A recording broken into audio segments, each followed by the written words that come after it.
Hello, ladies and gentlemen. Please take your seats if you haven't already.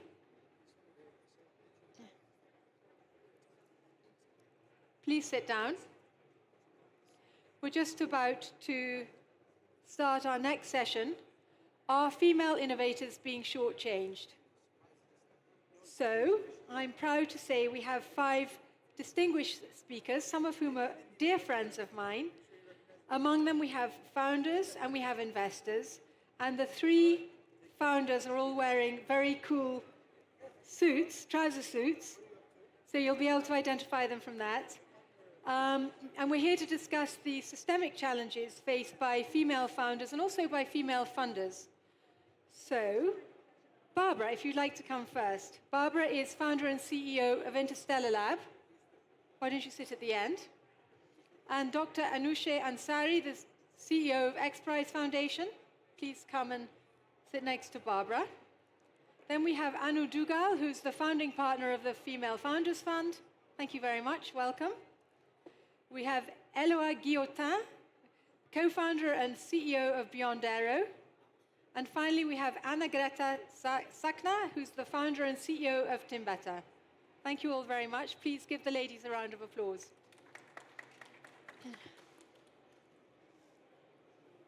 So my name is Sophia Swire, and I'm an impact investor and serial founder myself.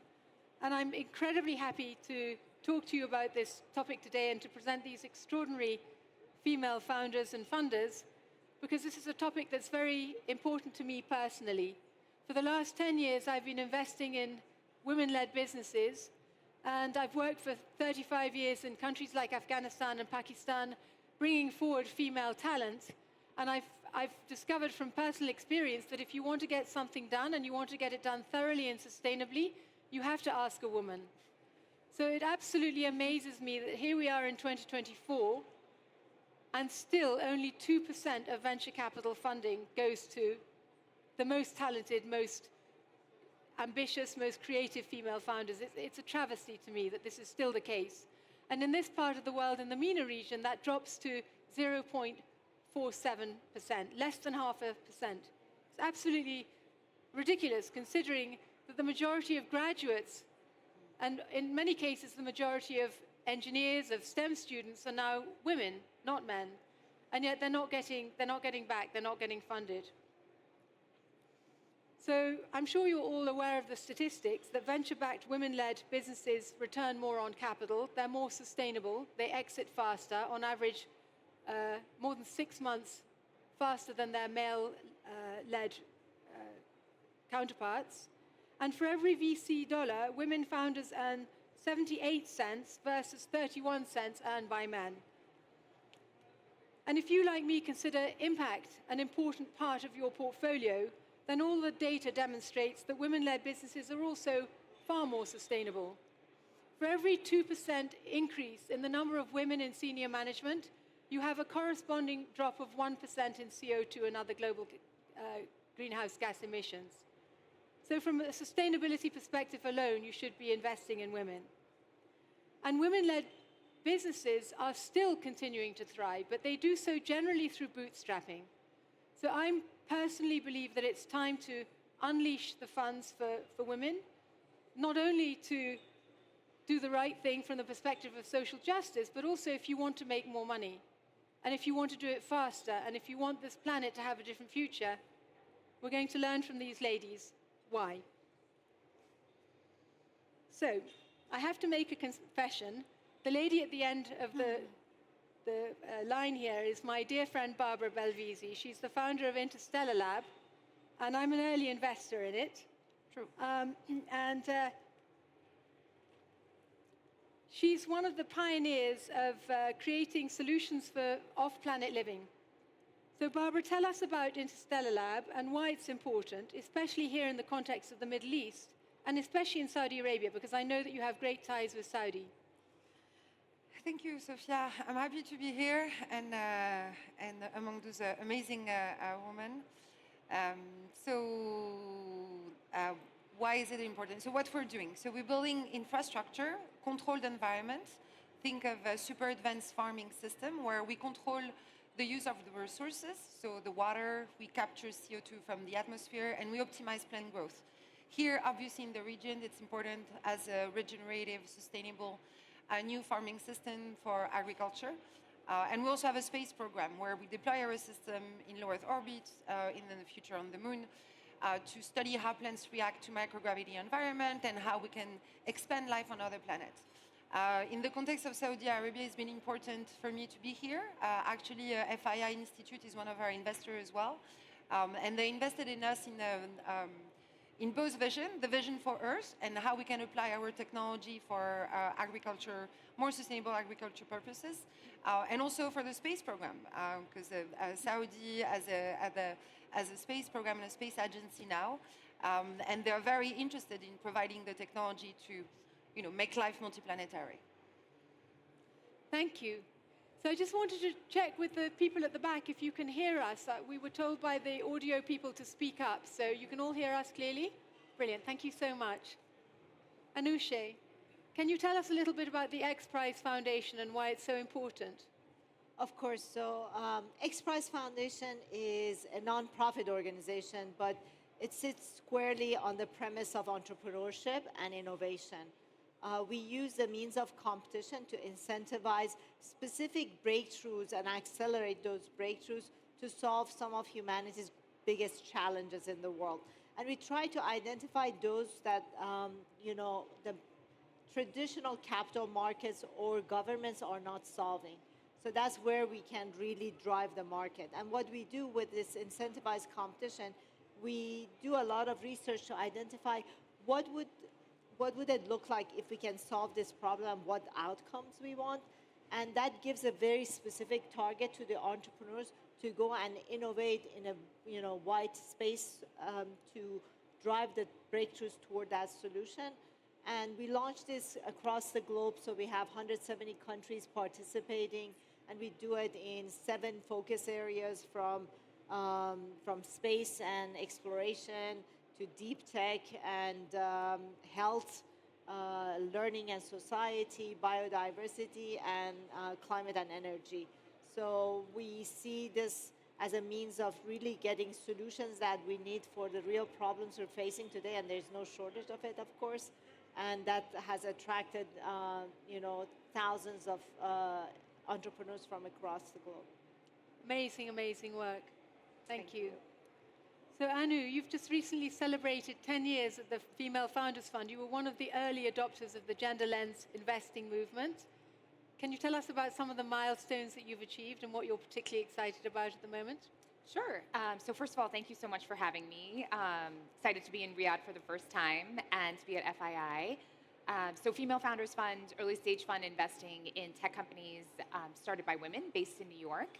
And as you mentioned, this year we're celebrating our 10-year anniversary. One milestone that we're very excited about is that as of last month, we have fully returned our first fund, which is the 2014 vintage. And it is one of the first funds that has a portfolio that's 100% female founded that has been fully returned. We're hoping to get to an even better benchmark for that fund, but it feels really great to be able to show that across multiple exits, we've achieved that milestone. Secondly, I am very excited to be here with one of our portfolio founders, Eloa. Excited to share more about what she's up to, but I think one of the observations we've seen over the past 10 years is that the types of companies and the founders that we're backing have shifted pretty significantly. We've invested in women building planes, we've invested in women building cars, and so really incredible to see the evolution of some of those industry trends. Thank you. So Eloa, tell us about Beyond Aero. What's it like managing so many men? And how many men do you manage? Well, thank you for inviting me today. So at Beyond, we are building a hydrogen electric private plane. So it's a 6-seater, fully electric, so 0 direct emission, but it's not powered from lithium batteries, but hydrogen, because hydrogen is allowing us to go 5 times further away than lithium batteries. So we will carry those 6 passengers on 800 nautical miles. It's about 1,500 kilometers. So most of the market is going to be European capitals, London, Paris, Geneva, Nice, or the East Coast or the West Coast. It's a light jet, and that's going to take a few years. So to answer your questions, we are today 50 aerospace passionate engineers, mainly male. We are trying to hire as we can female, but the industry is biased. How is it to manage so many male? Well, to be honest, I feel like the role of the CEO is to set the vision, and then the mission, how to get there, and to narrow down this vision in small steps. And that's my role. But then it's up to them to tell me how to achieve it. That's why I hire them. It's because they are better than me on every subsystem of the plane to be able to challenge the roadmap and the way to get there. So we have more than 11 now nationalities in the company, so hiring all over the world. So a big part of the job is also to meet people. It could be clients, investor, and talent, and convince them that aviation will be electric. It's just a question of when, and we are starting with private jets. So basically, they flew to Toulouse, and they join us. It's super cool. Did you see the flying car outside here? Yes, it's the Lilium one, right? Yeah. It's called eVTOL, Yeah. vertical takeoff landing. We are not part of this market, but it's part of the revolution of aero. The future of air travel. So cool. Iloa also just had a big milestone this week, closed a $20 million Series A, on which Monday. is huge. Yeah, So- Congratulations. Thank you. Thank you. Very huge. Huge congratulations. And you, Anna Greta, tell us about your startup, Timbata. Yes, well, Timbeter is using AI to digitally transform the forestry sector, making it transparent, traceable, and efficient. And we started off as this kind of efficiency tool, so really speeding up manual measurements, replacing them with the digital ones. But we very quickly saw that it has enormous environmental and sustainability impact. And just to kind of give the understanding of what is the real impact is that one of our customers in Chile managed to erase the use of 45 tons of spray paint annually, plus they didn't have any fatal accidents since they started using our technology. And when we started, then actually this kind of term as precision forestry wasn't even used. So I'm very happy to see that how the market is catching up, so to say. But of course, it has been quite a difficult journey and continues to be, but definitely happy for the milestones that we have achieved. Thank you. And where is your company in Estonia, isn't it? We are based in Estonia, and we also have an office in Brazil. And for the Brazilian market, I'm really glad to see that they are very eager to use the new technologies. So very adaptive market. I know that there are some female founders funds in Estonia, but I think that it's still quite a traditional society in some ways. I think females struggle more than in other countries to get funded, don't they? Well, it's somehow the question like whether it's a Soviet Union background or what is really this kind of invisible barriers that we are having in our society. And Estonia was the country that had the first time that we had a president and a prime minister being female. And one of the journalists was addressing the president asking, what will happen now to the country when we have two females being in charge? And in a sense, it really like demonstrates what is the, let's say, stereotypic attitude within the society. So we don't have any female funds yet. Hopefully, I will be the one establishing that. But we have established great this kind of female networks that are supporting the female founders and also the newcomers who are really looking into becoming a startupper. Interesting. So Barbara, who's one of the sort of leaders in space technology in France, what's it like being a woman in such a male-dominated sector? It's fun. we're not that many. It's true, we're not that many women. Also in the team, well, at the beginning we had more. I will say 60% of men engineer, and now I'm hiring more scientists. So it's been there are much more women in biology than in engineering. So we kind of like almost reaching equality now. Well, I think when you're, I never wanted to differentiate myself from other entrepreneurs by being a woman. Yeah. That the fact that I'm a woman doesn't make me, I'm just an entrepreneur and I have my style of being a CEO and an entrepreneur.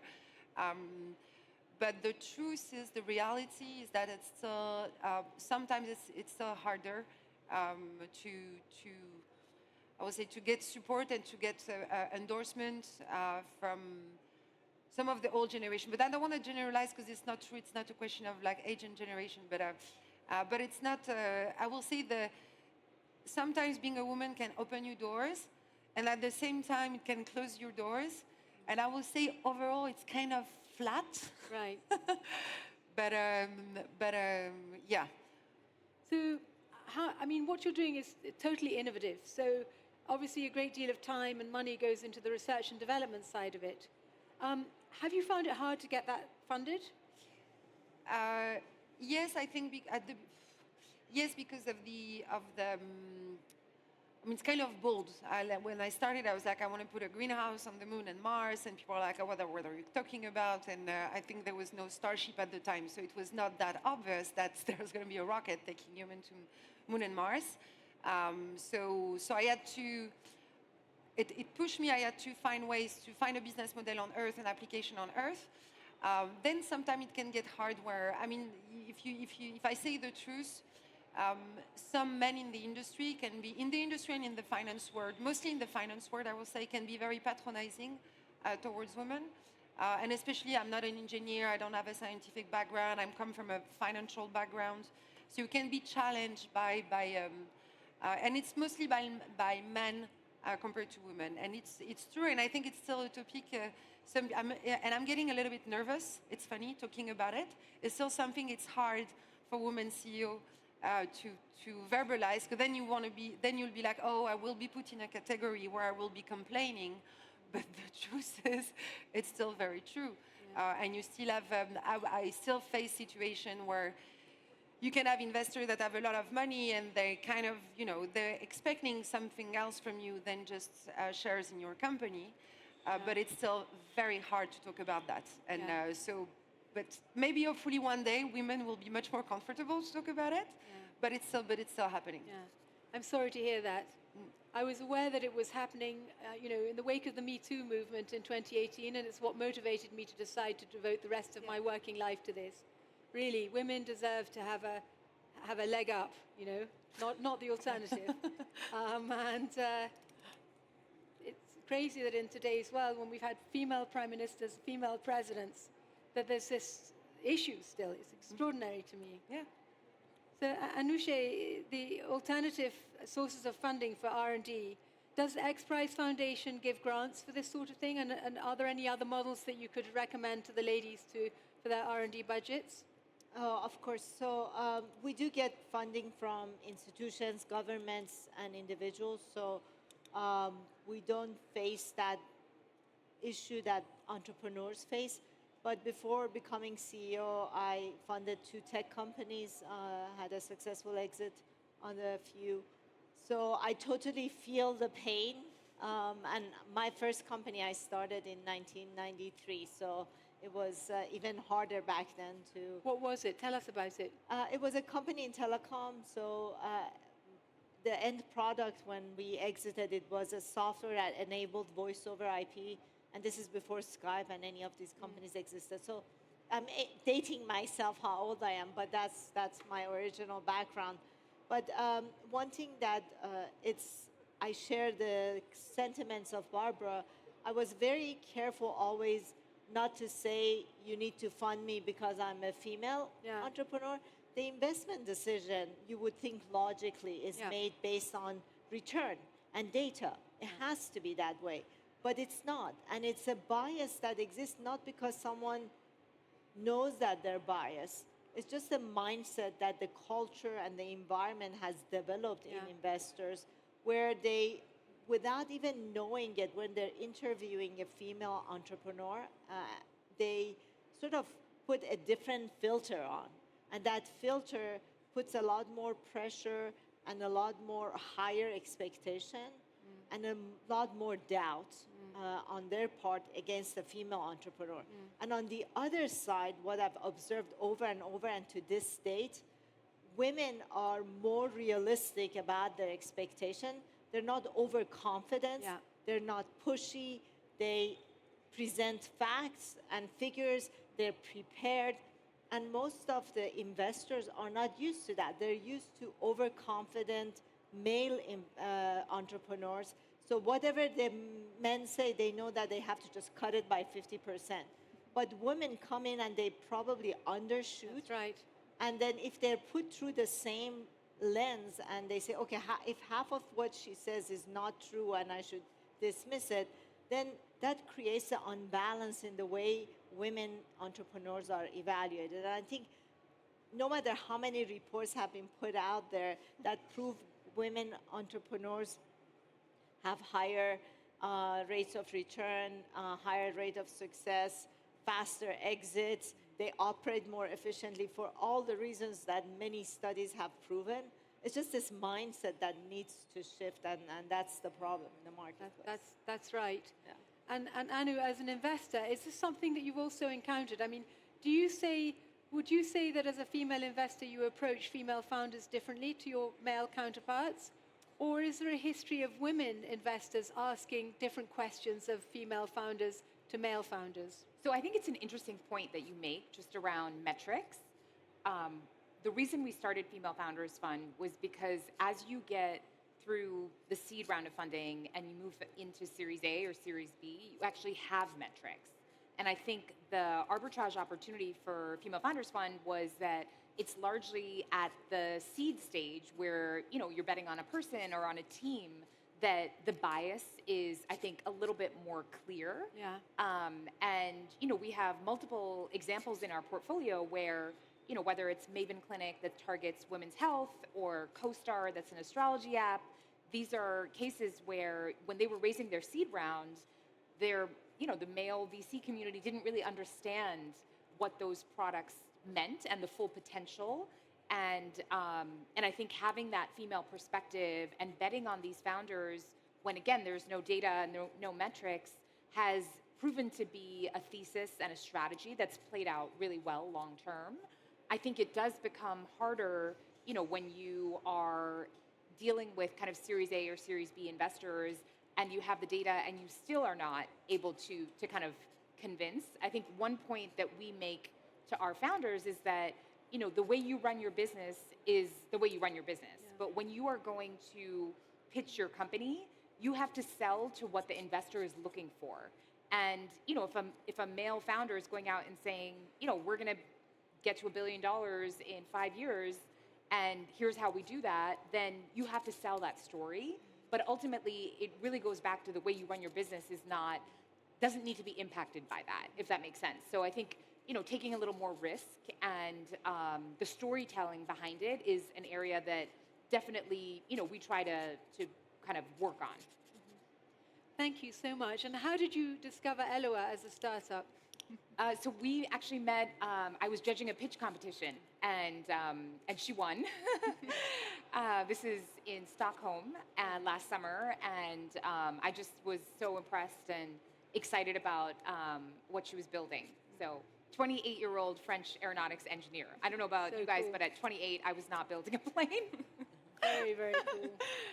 Yeah. Thank you. So one of the things that traditional VCs sometimes say is that there aren't enough female founders in the kinds of sectors that are returning a lot of money to investors.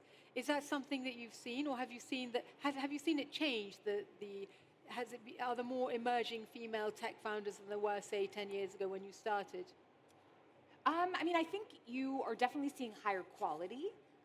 The sectors that we focus on, so digital health, you're definitely seeing, you know, a lot of women, and healthcare in the U.S., you know, women control $2.3 trillion of spend, and so a lot of innovation, a lot of change is necessary in that market. Beauty and personal care. Last year, from a liquidity standpoint, there were multiple billion-dollar exits within that space.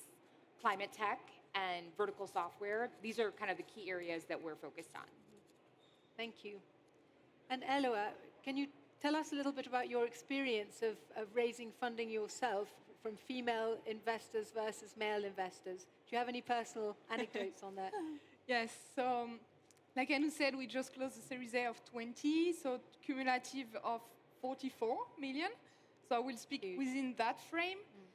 So yeah, female, but also I have a second bias. I'm a former engineer. So I have the tendency to rely on data and fact even more. I think that may close some doors, relating of what you said. But on the other side of it, I think that's also create trust from day one. Because like you said, I have the tendency to really explain and pitch with figures and data and saying exactly what my engineers are working on and pitching that. So now I've been going more and more in the US, and I even had a few coaches about storytelling and how to bring a brand, a personal brand, but also the brand of the company, and how to adapt this engineering female side of me in a frame of pitching on stage, being CEO on the media, and leaving this engineering side of that. So I'm trying to find the right balance between both, because I think we should always be true to our core value and be myself, and that means I am an engineer. So keep that figure. And actually, coming back to your questions, we've got the term sheet of the Series A, and the guy, he said, I have invested because of XYZ, but especially one of your best capabilities to be detail-oriented. And I think this trust that creates data and fact could be a negative thing, but is also a very well receiving aspect and a positive aspect that will attract investors who can relate to that.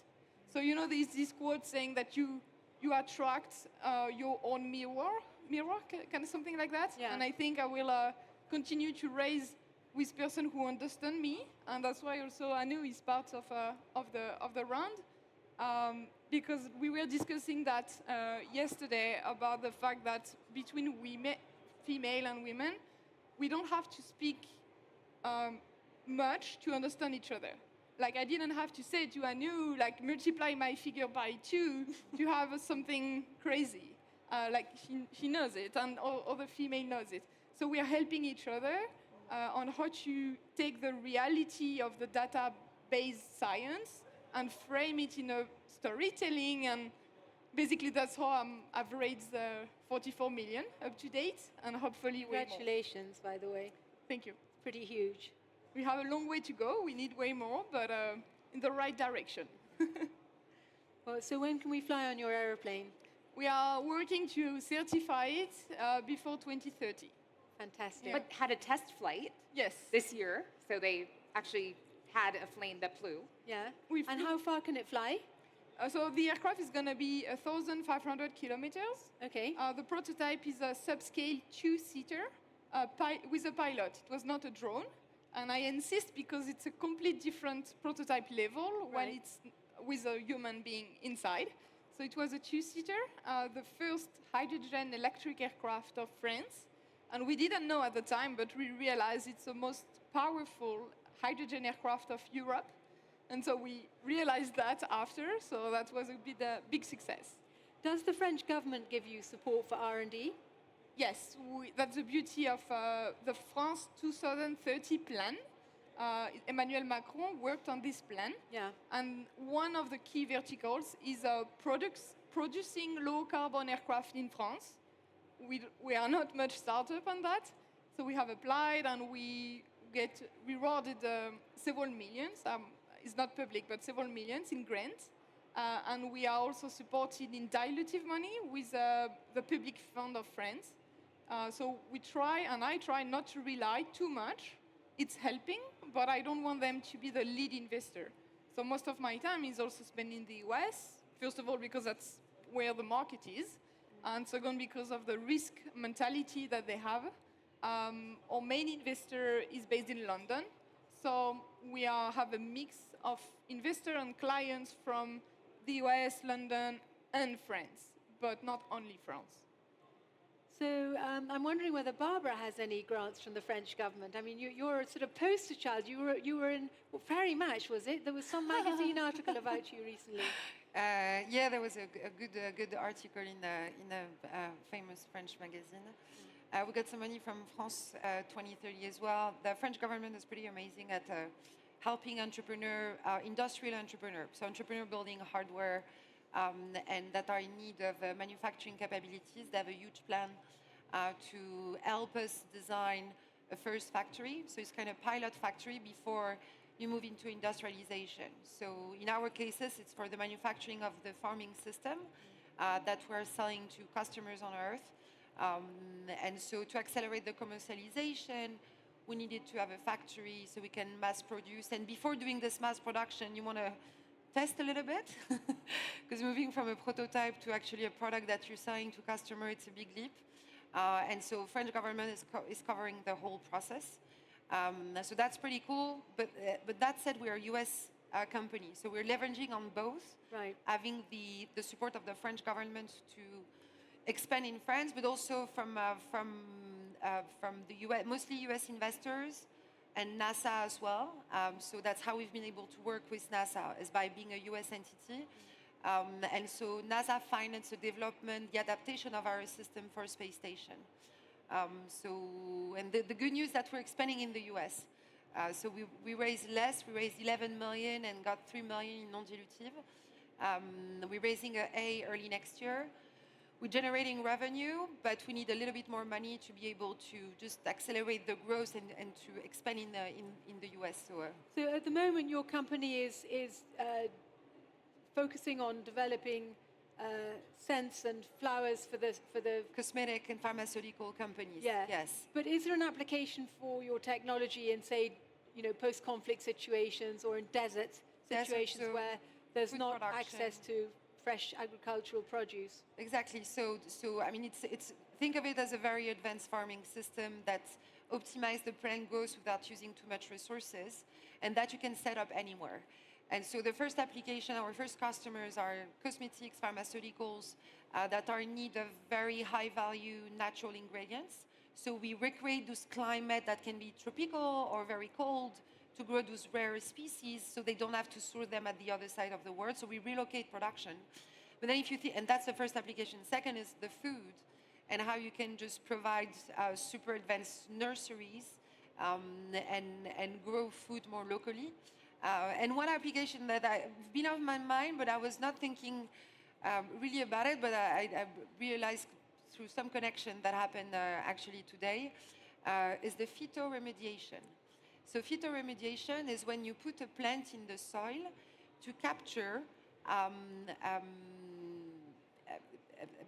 bad metal or thing like that. But those plants that you put in the soil, you need a lot of them, and you need to grow them in a very controlled environment before scaling it. It's a gigantic market, and that's one of the other applications as well. So anything where you need a farming system close to a big place, it's a solution we can provide. So cool. Any of us planning a bunker after the election next week? We better get one of her futuristic greenhouses. After the election next week, the space program is going to accelerate a lot, and in 2 years there will be some rockets flying to Mars, and I really expect our system to be on those rockets. And you're going to have a rose on the moon, I saw. Exactly, the Mission Little Prince. Fantastic. Now, what about you, young lady? Tell us about your technology and how you're getting it funded, the R&D side. Yeah, so when we started, then actually raising a business angel investment was pretty easy. But of course, the main message from the investor side was, okay, you have to make the money, and everything which is related to the deep tech, it actually really takes time. But in a way, I'm also grateful for this really pushy attitude. So we really went to the field and really made sure that the technology works. It helps to solve problems step by step. But for us, what was important to really demonstrate that the problem that we are solving is a global one. So it's not nothing, something which works only in Estonia, because Estonia is a very, very small market, but we really started to see attraction from the Latin America, and currently we have customers from 50 different countries, and I think it really proves the point that this is a universal problem. But again, I mean, I think being a technology company, you always keep on developing, so it never stops. And so new applications, where to add value, and what we see now, it works perfectly in each and every country, in each and every weather conditions. And the question is actually never about the technology, but it's all about processes and the people that enable this change management. And for us, it has been also quite a challenge to cope with the legislation. So I'm happy to tell that there have been a couple of countries who have changed the legislation because of our technology, and hopefully there will be many more. But what you see is that this kind of changing this conservative industries also need to have this regulative part. So you need to work with these policy makers who actually can help you to scale up the technology. Has the Estonian government supported you in any way? We have applied for the different grants, so we also have this public money for the technology development. But one of my co-founders is always very skeptical that, let's not rely too much on the public money or supporting grants, rather try to get this money from the clients. Of course, this is challenging. But yeah, so we try to keep the balance, and we also try to keep the portfolio so that majority is still, the private companies, not the governments. Very good. So, Anushe, incentive prize giving foundational, the X Prize competitions that you lead, is that a good way to level the playing field for female entrepreneurs, an alternative to government funding, grants, and so on? So we measure a lot of data across all the teams who enter to see what's the diversity, both from a gender perspective, but also geographically and other measures. And our data mimics the market data in terms of number of female-led teams who enter the competition. But we've had great success in attracting them in very difficult areas. A lot of them come from academia, so the teams that sometimes the problem we're setting out in the world attracts researchers who apply their research towards solving and building a specific solution and product, and then they commercialize it in the course of the 4 to 5 years that the competition takes place.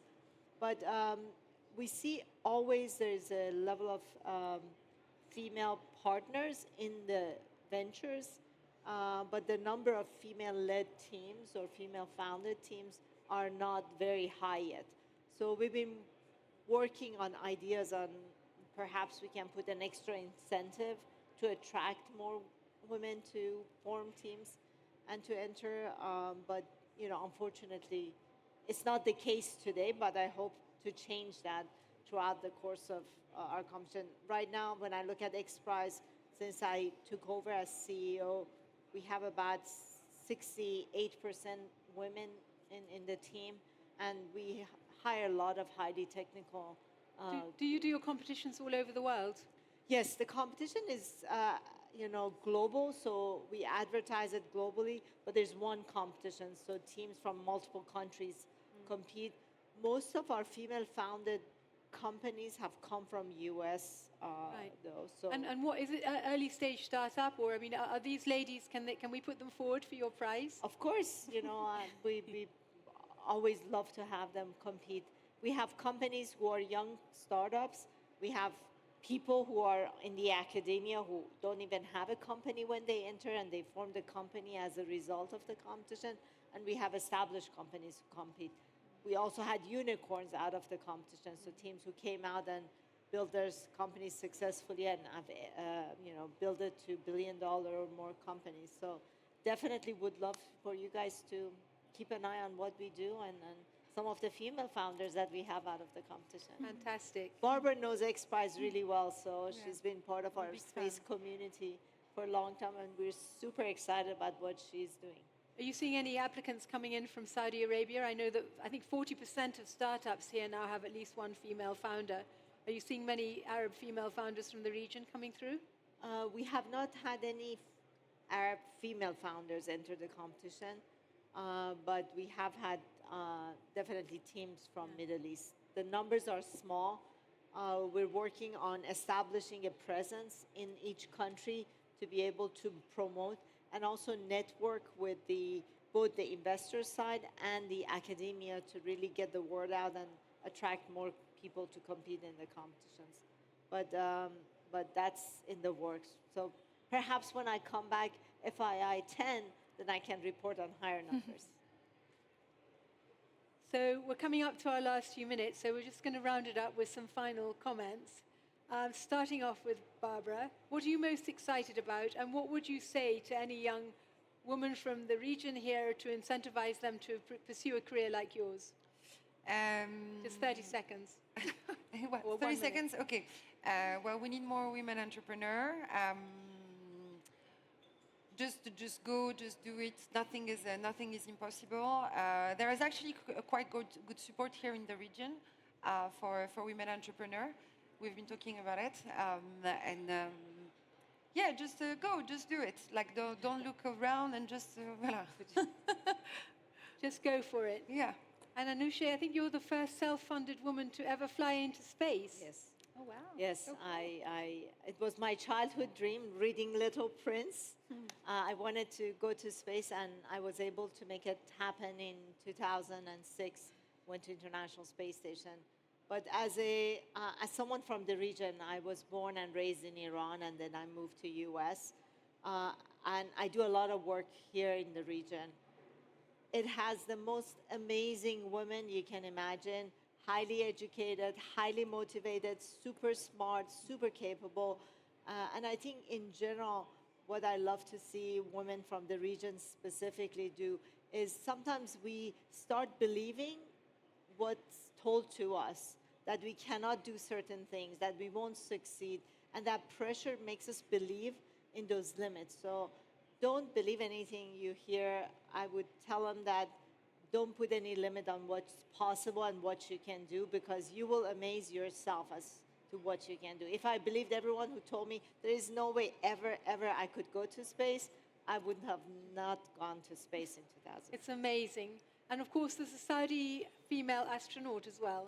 Yes, So I think absolutely. having role models is so important, and every single one of you on this stage is a role model. Anu, you're a role model for me as I look to launch my own Gender Lens Fund. So what gives you hope for the future? So, I think being here in Riyadh, one of my observations has been there's so much energy and so much enthusiasm around entrepreneurship. And so for the women of the region, I think there's really a movement happening that's really exciting. So, to just build on your point, don't listen to necessarily what has been told to you in the past. I think things are moving in a different direction, which is really exciting. And I think for me personally, looking forward to the next decade, it's great to have gotten kind of the validation of multiple exits now within our fund, and to find incredible founders like Iloa and some of the other more recent ones that we've backed. And so I'm really excited to kind of continue the trajectory of the fund and to keep proving that you can generate top-tier returns by investing in companies that are led by women. Fantastic. And your portfolio company here, Eloa. So we're all going to be queuing up for tickets on your first flight. Do you have an ask of the audience? I think gender should not define what you can or cannot do. It's easy to say, not easy to do it. So I will join everything that you have said and add that what makes you unique is also a free pass for curiosity. People are intrigued. What are you doing? Who are you? How did you arrive here? And so people remembers you because of that. So let's dare to use our unique gender as a skill and to use it to open more doors than close one. So Anna Greta, talking of being remembered, what will your legacy be? What are you going to do? What's the first thing that you're going to do? What will it be once you've exited Timbetta? Well, I will follow Anu's example. But the story what I wanted to actually share was what I heard from the chief of staff of Estonian female president. And he told that he went to pick up his daughter from the kindergarten. And that was just before the Independence Day. And the kids were asked to draw a president. So just a simple task, please draw a president. And 2/3 of the kids draw a president with a skirt. Wow. So I think this is the example that we have Role to model. remember, that being a role model can be difficult, but it will make a great impact. So the changes are happening. Not fast enough, but they are happening. Thank you all very much. Thank you. So let's make